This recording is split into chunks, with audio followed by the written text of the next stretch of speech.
अस्सलामुअलैकुम नाज़रीन, मेरा नाम है निशा और मैं K21 न्यूज़ से ताल्लुक़ है मेरा और कराची की आवाज़ शो होस्ट करती हूँ। हमारे एक रिपोर्टर ने एक खबर नशर की, तकरीबन 2 दिन हो चुके हैं इस खबर को, और वो खबर कुछ इस तरह से थी, पार्किंग माफिया, उनकी बदउनवानियाँ, जिससे हमारी आम आवाम जो है बहुत परेशान है। उस पर एक खबर नशर होती है और उसके बाद होता कुछ इस तरह से है कि गुलशन इकबाल थाने के SHO अशरफ जोगी साहब जो है ना कि पार्किंग माफिया के खिलाफ कोई एक्शन लेते, उन्होंने एक्शन लिया हमारे रिपोर्टर के खिलाफ। और मैं जो हूँ अब एक रिक्वेस्ट करती हूँ इकबाल मेमन साहब से और हमारे जो एडमिनिस्ट्रेटर हैं मुर्तज़ा वहाब साहब से कि इस पे एक्शन लिया जाए, सहाफ़ियों को जो है सेफ किया जाए। अगर हम हक सच पे आवाज़ उठाते हैं तो हमारे खिलाफ एक्शन लिया जाता है, और अगर इसी तरह से होता रहा तो हक सच हम किस तरह से दिखाएंगे। Thank you. अस्सलामुअलैकुम, मैं हूं निदा आसिफ। आज इस वीडियो को बनाने का मकसद सिर्फ ये है कि आज मैं एक सहाफ़ी हूं और एक सहाफ़ी होने पे मुझे फ़ख्र है, क्योंकि मैं अपने ख़िदमात अपने मुल्क के लिए, अपनी कौम के लिए जिस तरह से अंजाम दे रही हूँ, मुझे उस पर इंतहाई फ़ख्र महसूस होता है कि मैं एक सहाफ़ी हूँ। और सहाफ़ियों को जिस तरह से हिरासा किया जाता है, उनका कत्ल किया जाता है, उनको अगवा किया जाता है, उनकी गलती सिर्फ ये होती है कि वो अपना कलम इस्तेमाल करते हैं, अपने अल्फाज इस्तेमाल करते हैं। इंतहाई अफसोसनाक वाक़या वजाहत के साथ पेश आया जो हमारे K21 के सीनियर सहाफ़ी हैं। गुज़िश्ता रोज़ उनको जो है चार्ज माफिया के ख़िलाफ़ उन्होंने आवाज़ बुलंद की। उन्होंने उस पर जो है SHO गुलशन इकबाल, उन्होंने अपनी वर्दी का गलत इस्तेमाल करते हुए उनको अपनी टीम के साथ मिलकर हिरासा किया। इस वाक़े की मैं पुरज़ोर मज़म्मत करती हूँ और ये आवाज़ मेरी जहाँ जहाँ जो भी सहाफ़ी सुन रहा है, तो मैं आप लोगों से आज जी अस्सलाम वालेकुम, मैं सैयद बासित और आज वीडियो बनाने का मकसद ये है कि हमारे बहुत अच्छे दोस्त, बहुत अच्छे भाई K21 के सीनियर सहाफ़ी हैं सैयद वजाहत अली आब्दी, उन्होंने गुज़िश्ता दिनों एक माफिया के खिलाफ, चार्ज माफिया के खिलाफ आवाज़ हक बुलंद किया। तो हमने देखा कि उनको जान से मारने की धमकी दी जा रही है और तरह तरह की उनके पास धमकी आ रही है। तो मेरी कानून नाफिज करने वाले इदारों से ये गुजारिश है कि भाई खुदारा हमारे सहाफ़ियों का ख्याल करें। ये सहाफ़ी ही हैं जो आवाज़ हक बुलंद करते हैं और लोगों की आवाज़ को आप तक पहुंचाते हैं। कहाँ पर गलत हो रहा है, कहाँ पर सही हो रहा है, यही वो लोग हैं जो आप तक पहुंचाते हैं। बहस के सोशल एक्टिविस्ट होने के नाते मैं एक सहाफ़ी का एहतराम करता हूं और मैं तमाम सहाफ़ी बरादरियों से भी अपील करता हूं कि आप वजाहत अली आब्दी के हक में आवाज़ हक बुलंद करते रहें। और मैं सोशल एक्टिविस्ट होने के नाते अपने भाई वजाहत अली आब्दी के साथ खड़ा हूं। वजाहत भाई, आपने डरना नहीं है, आपने घबराना नहीं है, इंशाल्लाह ये कुछ नहीं बिगाड़ सकते आपका। आप इसी तरह आवाज़ हक बुलंद करते रहें और इसी तरह अपना काम करते रहें।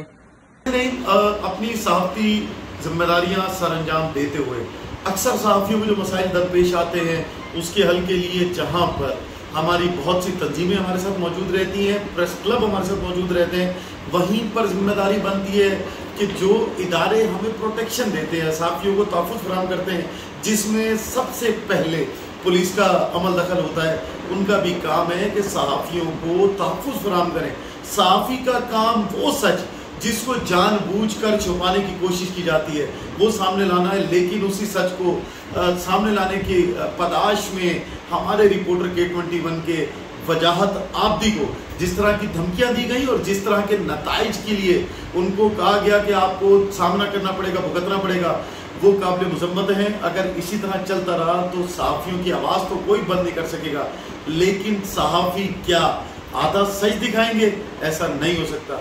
Syed Asad Zaidi, chief reporter K21, मैं गुजारिश करता हूं अपने तमाम सहाफ़ी दोस्तों से कि वो आगे बढ़ें और ये जो धमकियां हैं इनका जवाब वो तंजीमें जो हमारे साथ खड़ी रहती है, अब वक्त है कि वो एक दफ़ा फिर जवाब दें। और पुलिस के इदारे, ख़ुसूसन मैं कहूँगा कि कमिश्नर कराची ने जो इक़दाम किया और उसके बाद उन्होंने जो उसका नोटिस दिया वो खुशाइंद है, और आइंदा भी इसके ऊपर इंक्वायरी करके जो भी रिपोर्ट है वो आला अफसरान के सामने पेश करना बहुत ज़रूरी है। अस्सलाम वालेकुम, मैं हूँ साइमा कमल और आप मुझे जानते हैं, गुज़िश्ता कई सालों से मैं आम लोगों के हकूक़ की आवाज़ उठा रही हूँ, लेकिन आज बात आ गई है मेरे अपने इदारे के रिपोर्टर्स के ऊपर। तो इसके लिए आप समझ लें कि मैं अपना ये एहतजाज रिकॉर्ड करवा रही हूँ। देखिए, हम मुआशरे के नकाइस को सामने लेकर आते हैं जो कि हर कोई लेके नहीं आ सकता। ये दिल गुर्दे का काम होता है, हर कोई स्टक नहीं कर सकता। हम अपनी जान जोखों में रखकर ये हक़ाइक़ सामने आपके लेकर आते हैं। हमारे एक रिपोर्टर है K21 की जिन्होंने गैर कानूनी चार्ज पार्किंग के हवाले से इन्हीं नकाइस को जब अयां किया और आपके सामने लेकर आए, तो इस जुर्म की पादाश में उनको जान से मारने की धमकियां दी जा रही हैं इस वक्त। जिसके लिए आज सिर्फ ये आप तक बात पहुंचाने का मकसद सिर्फ बात पहुंचाना नहीं, बल्कि मैं साइमा कंवल इस पर अपना एहतजाज रिकॉर्ड करवा रही हूँ और मैं बराह रास्त मुखातिब हूँ गुलाम नबी मेमन साहब। हजूर वाला, याद कीजिए कि हम वही सहाफ़ी हैं, जब आपकी तैनाती हुई थी तो हमने आपको बहुत फेवर किया था। हमें लगता है कि आप पुलिस को बहुत अच्छे तरीके से संभाल सकते हैं। आप ही के पुलिस एहलकार और SHOs वगैरह जो हैं वो इस वक्त हमारे सामने, यानी कि बज़ाहिर तो वो ये कहते हैं कि हम इसके ऊपर कार्रवाई कर रहे हैं, लेकिन 0 बटा सन्नाटा कार्रवाई है। आप इसके ऊपर नोटिस लें, क्योंकि ये आप पर कर्ज़ है, ये आपका फ़र्ज़ भी है और आप पे कर्ज़ भी है एक तरीके से। दूसरे नंबर पर मैं बात करूँगी एडमिनिस्ट्रेटर कराची मुर्तज़ा वहाब साहब और वज़ीर बल्दियात नासिर शाह साहब। याद रखिएगा, आपका जिस पार्टी से ताल्लुक़ है उसकी लेगेसी ये है कि सहाफ़ियों को दरपेश कोई भी अगर ऐसा ख़तरा होता है तो सहाफ़ी से पहले बीबी के ज़माने में हमें याद है कि बीबी सामने आ जाती थी। तो ये याद रखिएगा, आप किन की लेगेसी के ऊपर चल रहे हैं। तो आपकी तरफ से तामुन इस वक्त जो है वो 100% दरकार है। इस मौके के ऊपर अगर किसी ने सही मानों में अब तक अमल किया है और प्रैक्टिकली अमल किया है, वो है Iqbal Memon, commissioner Karachi. Thank you so much sir, आपने कम से कम जो है वो थोड़ा सा रिस्पॉन्ड किया इस बात के ऊपर। बाकी ऐसा नहीं हो सकता, हम इस रियासत का चौथा सतून है, ऐसा तो हो नहीं सकता कि हम आवाज़ उठाना बंद कर दें, और ऐसा भी नहीं हो सकता कि हमारे सहाफ़ियों को धमकियां दी जाएं जान से मारने की और हम खामोश होकर सिर्फ अगले वार का हम लोग इंतज़ार करें। ऐसा भी नहीं हो सकता। ज़ाहिर रियासत का चौथा सतून है, कोई मामूली बात नहीं है। तो अगर आप चाहते हैं कि मुआशरे के इन्हीं नकाइस को हम सामने लेकर आते रहें बेखौफ ख़तर, तो इस वक्त गुलाम नबी मेमन साहब, मुर्तज़ा वहाब साहब और नासिर हुसैन शाह साहब, आपका ताउन दरकार है।